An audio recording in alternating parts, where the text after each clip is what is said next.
Halos isang buwan na akong nawala tapos wala pa rin nagre-review nito. Ang pinaka-the best and pinakamura ng Infinix ngayong 2024. This is Infinix Smart 9. Eto guys, yung 9th edition na matalinong smartphone ng Infinix, diba? Smartphone na, smart pa yung pangalan, so pang smart nga lang talaga to. So bakit na dito to? Di naman ako smart Pero joke lang, syempre, matalino to. It's a prank! Ako nga lang yung nag-review, di ba? So ako lang yung matalino. What did he say? Talagang 3,000 to 4,000 pesos, makakakuha ka na ng 120Hz refresh rate, durable and drop resistance daw na smartphone with 5,000 mAh battery and dual speakers pa daw. Tapos guys, nilagay pa nila dito na 48 months of smoothness. 48 months? Ilang years ba yun? I don't even know. 4 years, o diba? Matalino. How?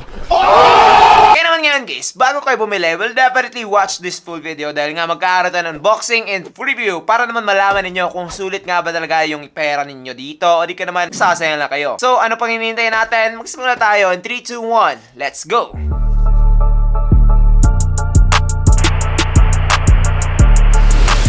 Hey, what's up guys? I'm JP and this is JTN TV. Na kung bago ka pa lang dito, well definitely mag-subscribe ka na. Dahil nga guys, eto ay ipapag-giveaway natin sa isang lucky winner. So, random lang, just use hashtag JTNTVCares sa inyong comment dito sa video to and ipipick natin yan by November. So, follow nyo lang din kami sa aming Facebook page for more details. Kaya naman tara, buksan na natin. So, eto guys, ay hindi masyadong mamahalin na box. Kung makikita nyo naman, pag ganun lang po siya, hindi po siya yung pag ganun, di ba? Gets nyo naman? Ang unang bubunga sa atin dito is yung mismong smartphone, which is this one. O, di ba? Mamaya na yan. Kapag binuksan naman natin to guys, meron tayong maraming bagay dito. Unang-una, meron tayong warranty card. Ang kanyang case, which is hard na po.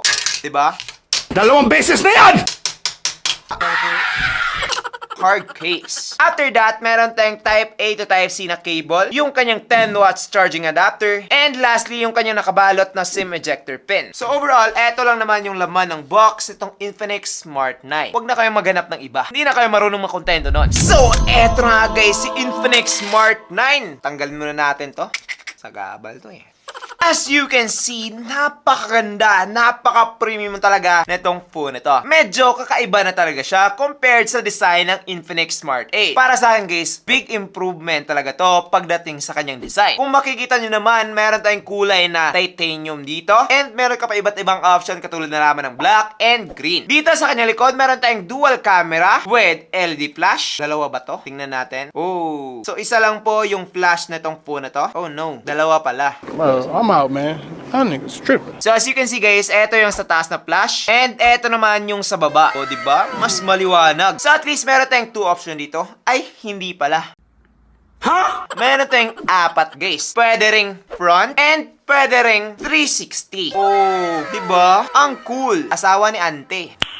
Nice. Meron ding nakalagay dito sa kanyang camera module guys na crystal clear f1.8 camera. Well, tingnan natin mamaya kung totoo nga ba talaga. Sa baba naman, meron tayong branding ng Infinix dito which is napaka-premium talaga. And pagdating sa kanyang buttons and ports dito sa kanyang sides, kumpletong-kumpleto na rin siya. At the bottom, merong 3.5mm port. Katabi na to ang kanyang microphone, Type-C port, and yung kanyang speaker grills. Dito naman sa right side, nakalagay yung kanyang volume rockers alongside with its fingerprint scanner / power button. Yes guys, nasa side na po yung kanyang fingerprint scanner. And sa left side naman nakalagay yung kanyang SIM card tray kung saan pwede tayong maglagay ng 2 SIM card plus 1 SD card. So at least guys, even though yung 64GB lang yung bibilihin ninyo, meron ka pa ring option para magdagdag ng SD card kapag afford nyo na. At the top naman nakalagay yung kanyang pangalawang speaker. So sinabi ko nga kanina guys, etong po ito ay meron ng dual speaker or stereo speaker. And it can go up to 300% volume. Kita nyo ba yan? Kapag pinimpress natin yung volume nyo guys, umaabot na siya ng up to 300%. Super smartphone Oh. ng Itel. Yes, this is the Itel S. Grabe! Set like Sahara. We cannot go with someone that's quiet here, your shoulder.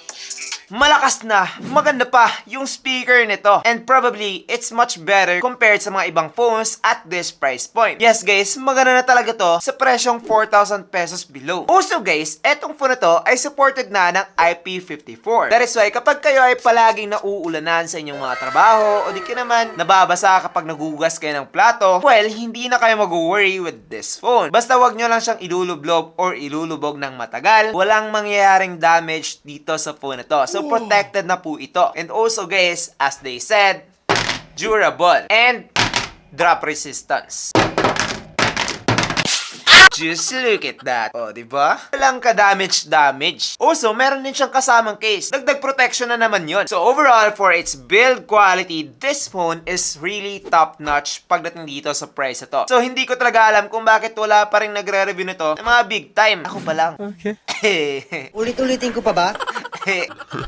Now, dito naman tayo sa display nitong phone na to. Kita nyo ba yan? iPhone na iPhone, diba? This phone has 6.7-inch IPS LCD display with 120Hz refresh rate, 720p HD+ resolution, and up to 500 nits of peak brightness. Also guys, etong phone na to ay meron ding always on display kung gusto mo yan. And also, punch hole na rin siya with minimal bezels pagdating dito sa kanyang bottom. So, yun na naman yung napansin ko dito sa display nitong phone na to. Hindi masyadong makapal yung kanyang bezels pagdating sa kanyang mga sides. Medyo makapal lang talaga yung kanyang bottom. But so far, ang ganda nitong display nitong phone to. Akala ko talaga 1080p siya, but yes, 720p lang po siya. Medyo lower lang ng konti. Hindi mo naman siya makikita kaagad kung hindi mo ipagtatabi sa isang 1080p na smartphone. And so far, high quality pa rin yung kanyang display. Ngayon, pagdating sa kanyang speed and smoothness naman, guys, wala talagang problema itong phone to with its 120Hz refresh rate. Gustong gusto ko talaga to dahil nga napaka-smooth niya, ang bilis, napaka-responsive. That is why kapag kayo mahilig mag-scroll sa inyong mga social media and things like that, pwede na and hindi na kayo bibiguin pagdating sa speed nitong phone na to. Ngayon, kapag kayo naman ay mahilig gumamit sa labas, well, hindi ko siya masyadong marirecommend dahil nga hindi siya ganun ka-bright. 500 nits lang kasi yung peak or max brightness nitong phone na to. That is why hindi siya masyadong bright para sa akin. And yun talaga yung mapapansin mo kaagad kapag nakakagamit ka na ng mga mas bright na smartphone and tiningnan mo itong phone na to at its max brightness, hindi po siya maliwanag talaga. Pero kapag ikaw naman yung klase ng tao na palagi naka-low brightness yung phone, well, definitely, magugustuhan mo to. Dito sa YouTube, guys, masaset mo na yung quality niya up to 1080p at 60fps. And for me, okay naman yung aking tinitingnan dito. Medyo sharp na rin siya, decent na rin yung kanyang colors, and para sa akin, it's even better compared sa mga other phones at this price point. That is why overall, pagdating dito sa kanyang display, even though hindi siya masyadong bright, i-grade ko na rin to ng around 8 out of 10 and marirecommend ko na to para sa inyo. Now, let's talk about the performance of this phone. So, eto guys, ay meron ng Android 14 Go Edition with XOS 14 ng Infinix. And pagdating naman dito sa kanyang processor, etong phone ito ay merong MediaTek Helio G81 with octa-core CPU up to 2GHz and Mali G52 MC2 naman pagdating sa kanyang GPU. Ngayon guys, hindi masyadong malakas etong processor na to. Parang mas nag-improve lang siya ng konti ng Helio G80. Pero for me, mas behind pa to sa Helio G85, 86. That is why guys, before we start, kaklaruhin ko lang na hindi ito malakas.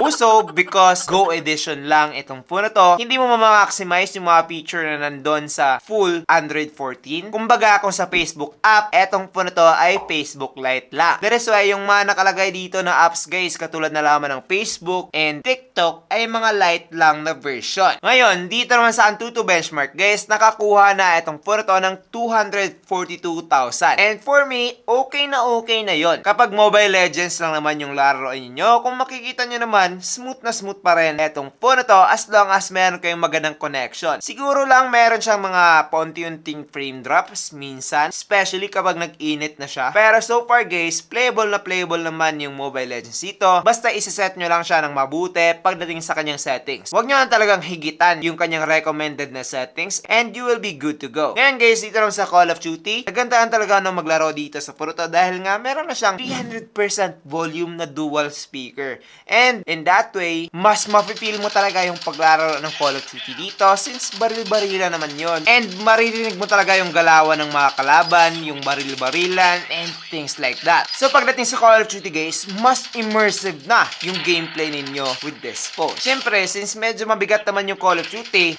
meron ka ring mararanasan dito ng mga lag and frame drops paminsan-minsan lang naman. So guys, kung ayaw mo nyan, well definitely, bumili kayo ng mamahaling smartphone. Yun lang yun. Dito sa napaka-cheap and parang high-end na smartphone, well definitely, makakapaglaro ka na casually, pero hindi yung pang tournament talaga. Hindi ko to mara-recommend para sa ganun guys. Mga nag-grind, palagi ng laro, gusto talaga yung pinaka-the best para sa gameplay, hindi mo yan magagawa with this phone. Pero guys, kapag kayo naman ay hindi gamer and gusto nyo lang mag-multitask, well definitely pwede na to. Kunin nyo na lang yung kanyang 4GB na variant with 128GB na storage and okay na itong si Infinix Smart 9. For now, etong po ito ay meron lamang presyong 4,100 sa kanyang 4128 and 3,700 naman pagdating sa kanyang 364. Para sa akin guys, piliin nyo na lang talaga yung kanyang 128GB na variant. Mas maganda talaga yun. Now, let's talk about the battery. So, etong po ito guys ay merong 5,000 mAh battery which is makunat na po. And also, meron din siyang feature which is reverse charging. Kung meron kayong mga low watt na ibang smartphone, pwede nyo gamitin as power bank etong phone na to. O diba? Napaka-cool. Aabot to ng one day kapag heavy user ka and kapag casual user lang naman like text, tawag lang, well definitely 2 days or more bago malowbat etong si Infinix Smart 9. Trust me guys, makunat to. Ngayon sa kanyang charging naman, medyo matagal din siya. Since 10 watts lang po yung sinusupport ng charging nito which is around 3 hours from 0 to 100%. Medyo matagal talaga siya guys. So yun lang yung medyo downside niya which is yung charging.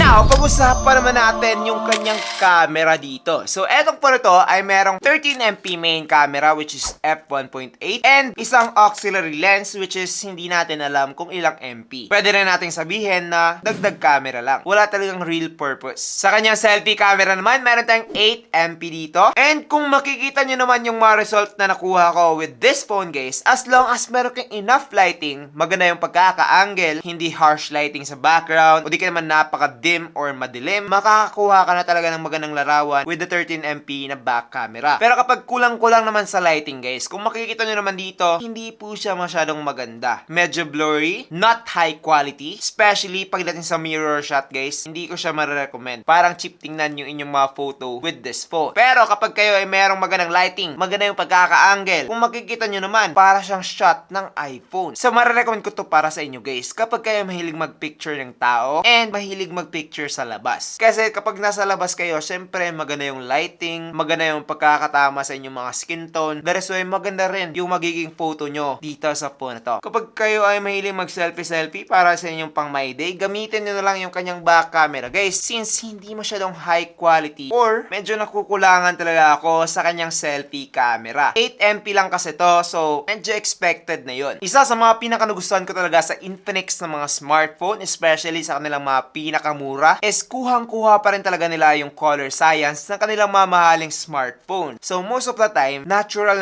talaga yung mga photos nyo dito kay Infinix Smart 9 and other Infinix na mga mura. So gustong-gusto ko talaga yon. Ngayon sa video naman, etong po ito ay makakakuha na ng 1080p at 30fps, both main camera and selfie camera. And ngayon, try natin. So, eto na nga guys, yung video quality and audio quality using the Infinix Smart 9. So, ano sa tingin nyo? Okay ba? Comment down below. And ngayon naman, try natin yung kanyang selfie. Now, eto naman guys, yung selfie video camera using the Infinix Smart 9. Diba? Parang maganda. High quality. Ano sa inyo? Okay ba? Comment down below. Now, eto naman guys, yung selfie video camera using the Infinix. So, maganda nga talaga yung video quality nitong phone to, especially the back camera guys. Legit, high quality and maganda yung kanyang audio and also pwede na siya pang vlog, especially kapag nagsisimula ka pa lang. Okay na yung kanyang back camera guys. And yung kanyang selfie camera, okay na as well. Medyo mas mababa lang yung kanyang quality and also medyo smoothen out yung aking color dito. Pero so far guys, okay na okay yung video quality na ipinakita nitong Infinix Smart 9. maganda pa rin talaga. Just like the Infinix Smart 8. And para sa akin, recommended ko pa rin to para sa inyo. Okay na okay talaga siya guys. Legit. Overall, i-recommend ko ba etong si Infinix Smart 9? Well, definitely yes na yes. Especially kung naghahanap ka na isang murang smartphone na meron ng mabilis na display, napakaganda na design, kumpletong-kumpleto na pagdating sa kanyang features, katulad na naman ng IP54, water and dust resistance, durable din siya, meron pang dual speaker, nakaka-connect din to sa 5G Wi-Fi, and okay na rin yung kanyang camera. So far guys, this is one of the best phone that you can get below 5,000 pesos. That's why, i-recommend ko talaga to para sa inyo. So I guess, that's pretty much it for this video guys. I hope na nag-enjoy kayo. Again, ipapag-giveaway natin to. Kaya naman, subscribe and comment sa aming mga videos. So that's it, I'm JP and this is JD TV. Thank you for watching and God bless. Bye-bye.